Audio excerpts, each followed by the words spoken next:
Hey, everybody, welcome to my very first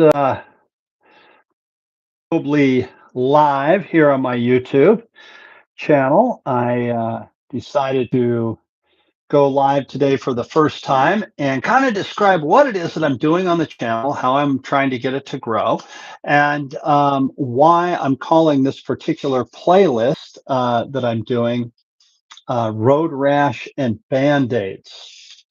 So, probably about 6 months ago or so, I was at LAX airport on my way to go to a gig with the Sam Morrison Band. It was early in the morning, like 3 o'clock in the morning, and I was sitting there getting ready to leave. And as I do, I got a little bit of downtime. I was using the computer that I'm talking to you guys on right now, and I was writing a blog. And I blog on Medium. And if you don't subscribe to Medium, I highly suggest you do. It's a great resource. You can get everything on there from stuff about the music business like this to psychology to how to put brakes on your car. And it's a great resource. And if you enjoy reading, check out Medium. And anyway, check out my blog. So anyway, I'm sitting there writing away, and I came up with this name, Road Rash and Band-Aids. And I thought to myself, man, that's actually a really cool name, not just for a video or for a blog, but for maybe a series. So I was going to write a whole series under this Road Rash and Band-Aids. Well, I had a YouTube channel for a number of years and I wanted to kind of grow it a little bit. So I thought, well, maybe I'll make a playlist called that. And so all these years later, I'm going now and finally doing it rather than talking about it. So today, that's kind of my hopes is to let you guys know why I'm doing this, why I started it, and again, to help the channel grow. Um, I've been in the Sam Morrison Band for 26 years. And I've been able to make a living as a musician for close to 30 years. So you can imagine the things that I've seen in a band after 26 years, right? And not only do I play in a band, but I teach. And from the teaching, that has sprung me into doing music business coaching. So, like music business life coaching, if you will. And that is kind of what I'm doing here with Road Rash and Band-Aids. I'm doing videos on building a business as a musician, on things that you should do, on things that you shouldn't do, and then funny stories of things that have happened to me over the years that I've learned from. And some of them are pretty heavy, but they are anecdotal, right? So you know you'll hear a story that I tell, something that happened, and you can learn from it and learn what not to from it, right? And that's what this is. So I called this one the gig from hell. And for obvious reasons, as you'll hear in a minute, I'm not sure what year it was. I think it was somewhere around 20, maybe 11 or 12. And the reason I decided to tell this story was because I came across some pictures on Facebook of the particular day in question. The pictures were uploaded in 2015, but I know it wasn't them because my father was still alive when this particular incident happened, and that was the year he passed away. So anyway, I think it was 2011, 2012. I digress off my point. We were playing in Las Vegas at the Mandalay Bay. And as we always do, we got together at one of the guys' house where we keep the trailer, which has all our gear in it. And we loaded up the trailer, hooked it all up, and off we went. At the time, I had a Ford F-350 pickup, big lifted testosterone diesel truck. It was really cool. I loved that truck. And anyway, we had the trailer hooked on there, and away we went. I think it was a Friday night, and we were playing on Saturday. And we always try to leave the day before the gig, right? So we don't leave the day of the gig. There's nothing worse than, especially if you're in LA, you're playing someplace like Vegas, which is, people say that's pretty close. It's only 4 or 5 hours away, but factor in LA traffic, and factor in the road where anything can happen. So we always give ourselves a day buffer. So if we're playing on Saturday, we leave on Friday, right? And it's written into our contract. We get a room the night before, and we do, get there. We can relax, mellow out, get up early the next morning, do load in, sound check, and do the gig. And this was no different. So we loaded up the trailer and off we went. Getting out of LA and getting into Vegas, if you've ever done that, that can have challenges in and of itself. Driving in Los Angeles traffic. We're not in Los Angeles, we're in Fullerton, but I'm talking about the Los Angeles basin. And leaving to go to Vegas is especially on a Friday night is nuts. Everybody's going to Vegas on a Friday night.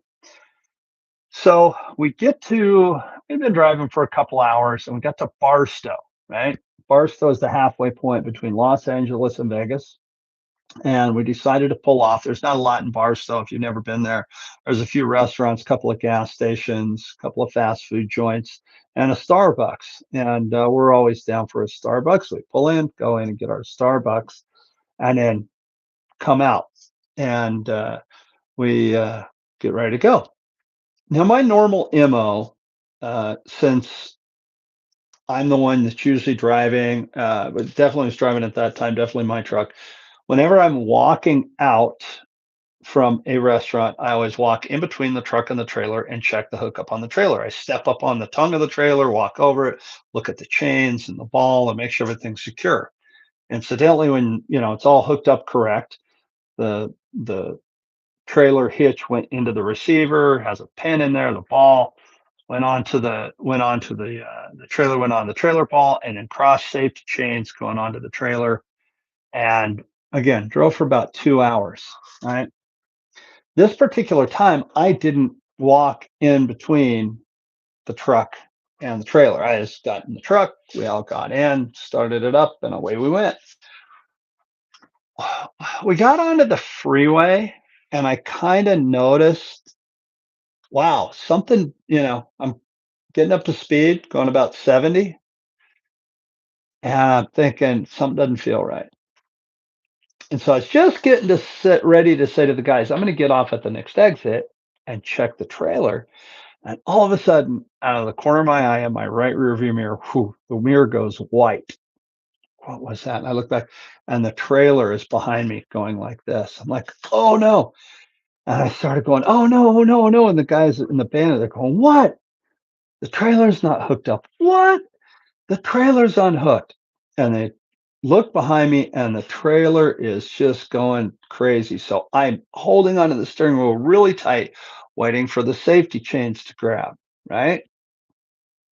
They never grab. All of a sudden, in the rearview mirror, I see the trailer just moving away from me, and I see the chains dragging, and all the guys are watching it, and it goes off to the right side of the road. It hits the embankment and flies. I'm looking in the rearview mirror, and the last thing I see before it disappears is the trailer flying over the embankment. Everybody's screaming, "Oh no!" Oh, I couldn't believe it. Terrible. So I stop the truck. I make a big turnaround and come back, get back to the trailer, and it's like a scene out of a movie. Tires still spinning. There's dust everywhere. There was cars around me. Thank God it went off to the right and didn't go to the left. It missed whatever the name of the exit is. I don't recall it. I know our bass player Greg does. I don't. It missed that sign and boom, it buried itself in the sand like an arrow. The sand. Oh my God. Incidentally, the pictures that are on the thumbnail to this video, if you look at them, you'll see a trailer. That's it. That's the trailer. And those were the pictures that made me think of doing this video. So we get off and what are we going to do with this? So we start unloading and it's down the steep embankment of pure, just silty sand, like 2 or 3 inches deep, out there in the middle of the desert. And we pull all the gear out of the trailer and we don't have, I don't have any tow straps. There's no way to get the trailer out of the sand. There's just no way. The cops come. Nobody was hurt. Nothing happened. There wasn't an accident. We didn't destroy any public property. The only property that was damaged was our trailer was stuck in the sand. That was it. So we had all the gear out. A tow truck came and the tow truck pulled the trailer out and took the trailer to a tow yard. And in the meantime, while all this is going on, we're on cell phones and we're calling people. We had this guy used to that was kind of our road manager, road guy, Justin. Justin was the best of the best of the best. Love that dude. Um, and we called him. Now we were always kind of pulling practical jokes on each other. So when I called him to tell him this is going on, I'm like, dude, we just lost the trailer. We're just outside of Barstow. I remember him saying to me, he goes, "Are you serious, dude?" I'm like, "Yes, I'm serious. I would joke about this." So we ended up finding a U-Haul. They closed at 5. We pull into the U-Haul at 5 minutes to 5. We get the truck, we get back to the site where all the gear is. We haul all the gear up this hill. We get it into the U-Haul, and away we go. We take off to Vegas. We get to the gig. The next day, everybody's nerves are shot. We are frazzled beyond belief. So we get to the hotel, we get some sleep. The next day we load in. We're doing the gig. To do the gig, we load in, we get set up. And I guess this is our endorsement or my endorsement for Anvil flight cases. Everything in the trailer was in either an Anvil flight case or a hard shell flight case or road case of some sort. So to all you young musicians out there, you go buy an instrument and a set of drums, let's say, and you think I'll just get gig bags for them. No. If you're doing a couple of gigs around town, it's probably okay. But if you're going on the road, you're doing anything out of town, put it in flight cases. If this stuff wouldn't have been in flight cases, it would have been toothpicks. We get there, we get set up, we're getting ready to play. Nothing was broken. Everything worked. I couldn't believe it. All the amps worked, all the guitars were fine, everything was fine. And we're talking 70 miles an hour off an embankment, flown through the air, stuck itself in the sand. Nothing was broken. I couldn't believe it. Absolutely couldn't believe it. So we we lucked out. All the gear worked. So I think the only thing that was broken off the top of my head, I think the toggle switch, the on-off switch on Sam's guitar was broken. I think that was broken, but that was it. So we start doing sound check, and if you've been doing this for a while in the music business, you kind of start to know the order in which things should go, right? So whenever you do a sound check, they always start with the drums because the drums are the foundation of the band. They call it creating a pocket for a reason. You're creating a pocket for the band to sit in. Well, the drums are the pocket for the live show as well. Okay. Well, they started with the vocals, and which sometimes they'll do. And they'll do it so that if there's not what's called a talk back, where the sound engineer who's across the room can't talk back through the monitoring system to the band and vice versa, they'll do the vocals first so that, if somebody says something on stage, one of the people with a mic can talk to the sound person out front and they can make an adjustment accordingly. But this wasn't the case. Guy started with vocals, and then he went on to saxophone and he was just having all kinds of trouble and nothing was going right. I mean, like, and then fine. And this was a gig at a casino, and a lot of the casinos are union. So when it came time for them to take a break, it's not like, okay, you know what? We're going to finish this up and then we'll take our break. It's break time. Everybody leaves, right? Because it's union. And the guy said to us, he goes, you know what? Why don't you guys go back to your hotel room? Just get ready for the show. By the time showtime comes, I'll have it ready. And that's, you know, no, no, no, no bueno, number one. And so anyway, it became very apparent that it wasn't going to be a good thing. Uh, so sure enough, the sound was unbelievably bad. That nothing was working, and it wasn't on our end. It was on front of house, and it was just atrocious. Now I have never in my life ever wanted to say something incredibly derogatory or get in somebody's face at a gig. I don't do that. I think it's incredibly unprofessional. One of our rules is if something's going wrong at the gig, we talk about it after the gig in the hotel room, in the bus, in the plane, wherever, but you don't do it at the gig. And we get done with the gig, we're loading out, and I was so livid of what we had gone through and from the day before the trailer wreck and everything. I just wanted to go give this guy a piece of my mind. And our bass player, who is the most mild, meek, polite person you'll ever meet in your life, I'm walking back towards the sound guy. And if there was somebody who was going to stop me, it would have been him. And he goes, "Go get him, Bart." I got within eye shot of the guy. He saw me, I saw him, and I just stopped. I turned around and walked out. I was like, you know what? It's just gonna won't be worth it. So I left. Just left. Like, let's get this one behind us. So we got in the car, started heading back to LA. The gig's behind us. Everybody's in a bad mood. Everybody's upset. And we go get the trailer. The trailer's trashed. It's just trash, but we have to get it from the impound. So we hook it up to my truck and we're towing this thing down the freeway. It's you know, it's a hunk of bolts at that point. And I think it was at Barstow. Again, we pulled off the freeway. Thought we'll try our luck a second time. And this time there is a restaurant. And at the time, the girl that was one of the singers in the band, Mandy, we sit down to eat. We're just like, we got to get some food. We just got to have something good happen, right? So Mandy ordered a Monte Cristo sandwich. Now I had never had a Monte Cristo, didn't know what one was.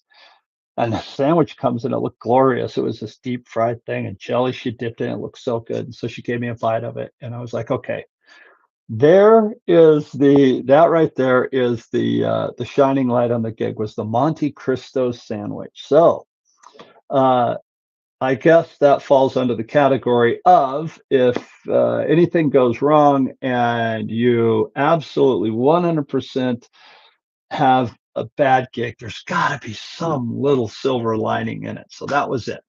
So I guess the moral to the story of this is there's always a silver lining, the Monte Cristo sandwich. The second thing that I think is really important, if you have ever pulled the trailer or never pulled the trailer, learn how to do it. Don't if you're a young guy in a band and you've never pulled the trailer, don't just think, okay, I'm gonna load up the trailer with all the gear and off I go.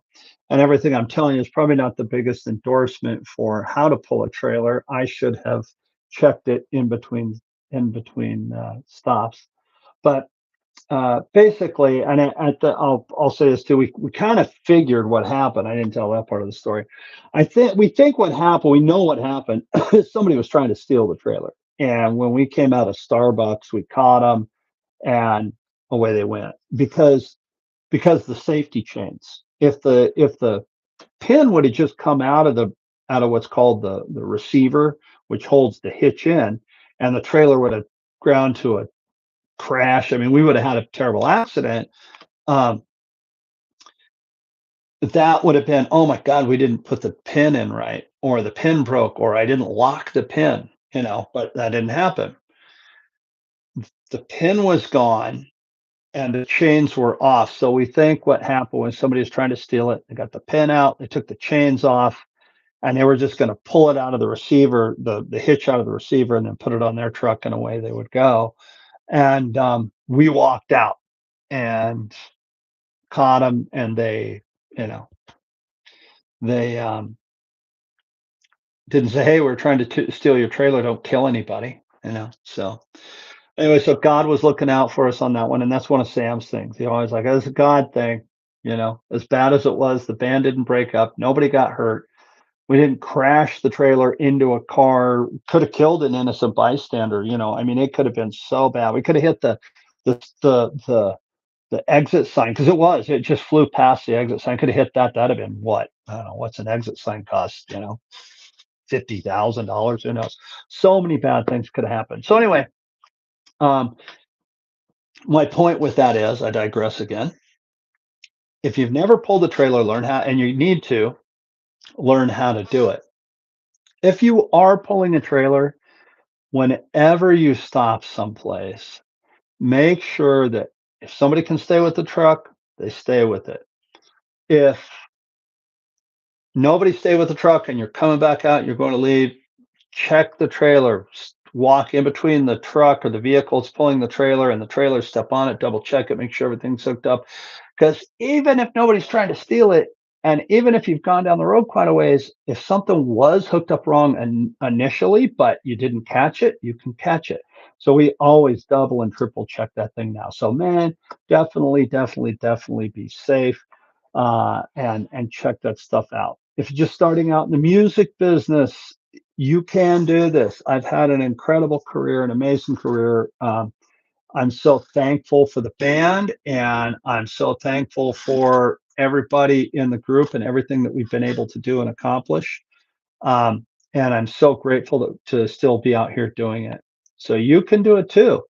Um, Learn from my mistakes. If you have questions about the music business and I can help you, please reach out to my website, bartrobley.com. That's in the link in the description below. I have a new book out called Drum Up Your Business. Drum Up Your Business is a book just that. It's on the music business. And DRUM is an acronym for determination, relationships, understanding, and mentorship. Some of the things that I think are very important to the betterment of a music career and to a group. So there you have it, my first YouTube live. So if you guys looking at it, I hope this is helpful to you. I hope you like it. Please like and subscribe, and I will see you in my next video or my next live.